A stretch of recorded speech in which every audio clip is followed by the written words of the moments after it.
আসসালামু আলাইকুম। আসলে একটা বাস্তব সত্যি কথা কি, কারোর পাঁচ আইডা সম্মান কামানোটা বা ইজ্জত কামানোটা তার চেয়ে সবচেয়ে বেশি বেটার যে নিজে পরিশ্রম কইরা নিজের জুতা ক্ষয় কইরা সম্মান কামানোটা অনেক বেটার।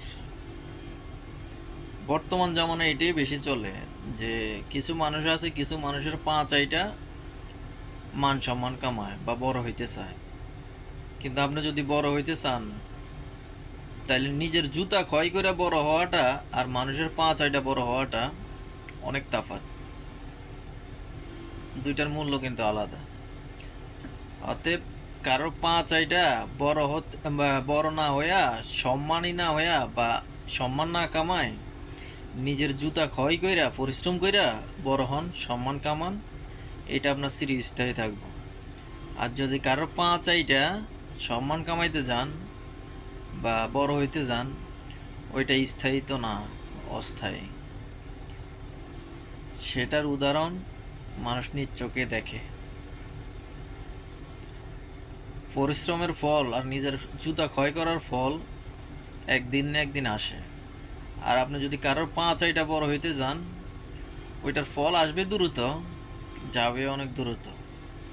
এটাই বাস্তবতা।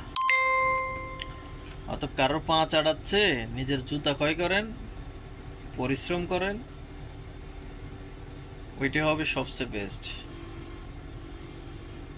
আর যদি কারোর পা চাইটা বড় হইতে চান, হয়তো মানুষ আপনাকে সামনে বড় বলবে, কিন্তু পিছনে আপনাকে মানুষ ঠিকই থুতু দিবে, বড় বলবে না।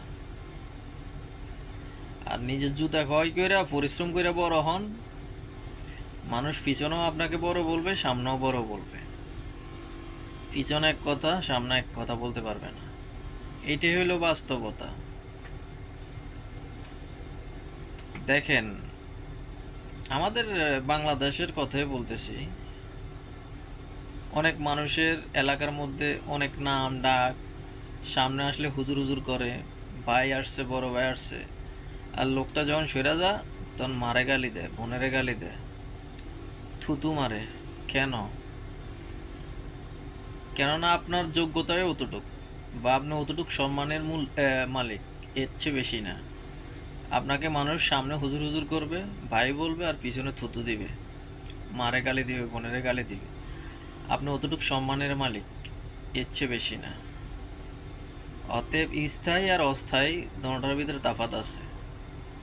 একটা হলো নিজে পরিশ্রম করেন, নিজের জুতা ক্ষয় করে সম্মান অর্জন করেন।